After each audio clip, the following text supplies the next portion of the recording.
So let's start to talk about these neurotransmitters again. We know that when we use methamphetamine, it releases adrenaline, dopamine, serotonin. And I told you that methamphetamine releases huge amounts of dopamine. And for your benefit, I have included a little graph here just to show you exactly what I mean by that.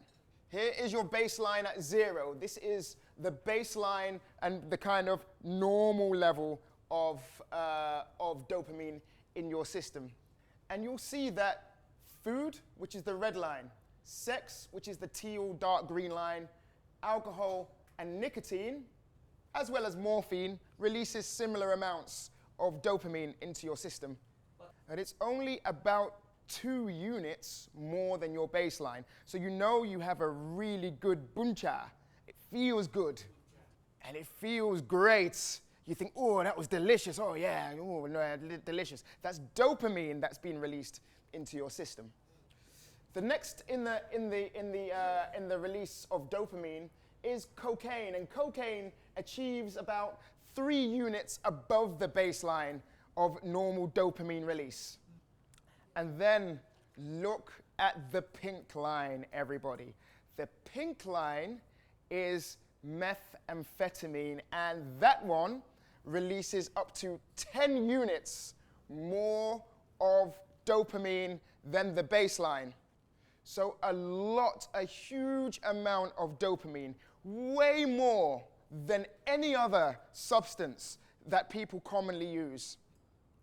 So let me just take us a little bit deeper into this now. Because to really understand this and how it works, as well as the effect that it has on the brain, we need to demonstrate this. So to demonstrate this effectively, how dopamine is released and the effect of dopamine on the brain, we're going to need to transform this room into a brain. Let's say it's Chang's brain. This room is now the brain of Chang. And to make it really Chang's brain, we need some receptors. Brains have receptors. So I need a volunteer from this table, please. Chang's brain hasn't only got 2 receptors. I'm going to need some more. A volunteer from this table. And we're going to need one more volunteer from this table.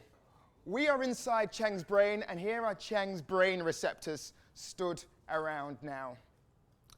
You guys are Chang's dopamine reserves.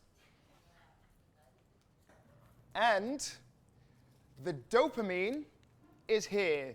You are the reserves, and here is your dopamine. Here's what happens. Chang does something that causes some dopamine release. Now, dopamine is released into the brain and sticks to a receptor. So Chang starts her day and she goes into the office and she thinks, oh, I've got a nice task to do today. Oh, great. Oh, I have a nice task. Oh, dopamine is released and sticks to the receptor. This makes Chang feel good because Chang's body feels that the dopamine has stuck to that receptor.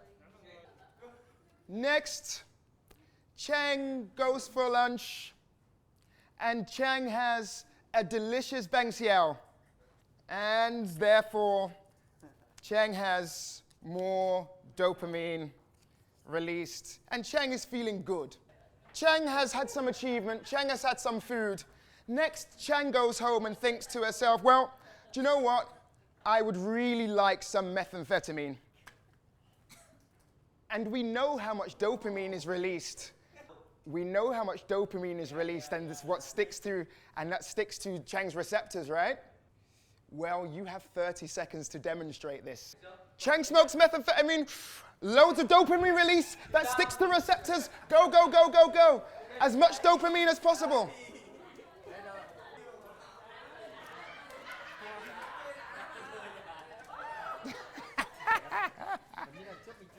Dopamine, dopamine, dopamine, dopamine, come on.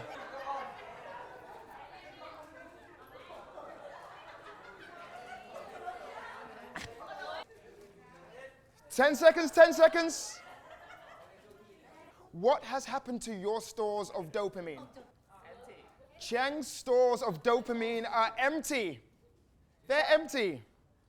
Because Cheng's dopamine is already stuck to Cheng's receptors, Cheng has no more dopamine left for other activities. How in the short term, after a few hours, is that going to make Cheng feel? Sad, upset, bored, running out of energy, tired, yes, yes. Now,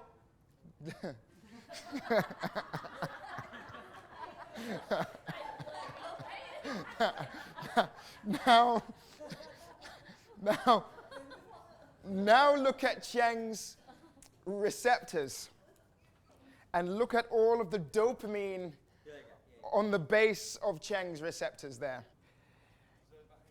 If Cheng continues to use methamphetamine in the long term and continues to cover her receptors like this, what do you think some of the long-term effects on Cheng's mental well-being might be?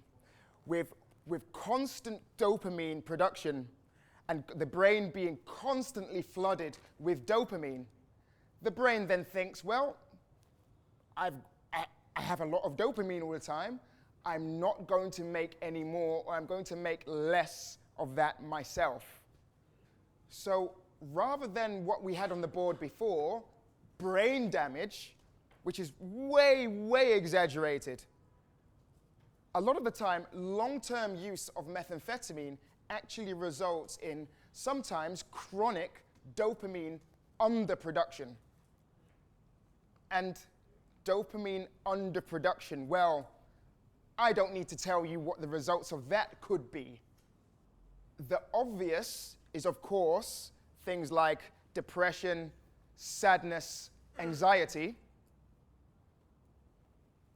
But actually, what this also could result in are things like not as good a memory as you used to have, lower levels of concentration, higher levels of stress, fatigue, tiredness, and emotional imbalance. So this is a demonstration of the dopamine release into someone's brain if they use methamphetamine, and the long-term effects as well as the short-term effects. Let's make sure we get a good photo of Cheng's receptors. And thanks, Cheng's brain. Oh, do I have more fun for you still coming up today? Yes, so that was a bit of an insight into the effects of the use of methamphetamine onto the brain. A huge amount of dopamine being released and then binding to the receptors of the brain, which makes you feel good. It makes you feel great. In the short term, it makes you feel great, but then the dopamine stores are empty and you have no more dopamine for anything else. When you have no more dopamine for something else and you feel tired and irritable and angry and upset, that has a word. Just for a moment. So, baseline. This is you on a normal day. This is your mood, and then you're here, and you use methamphetamine, and your dopamine goes up here. You're feeling great. But then you have no dopamine left. And it goes below your baseline and then slowly recovers. This is known commonly as the come down. And here is the time where I know you guys love it, but here is the time, especially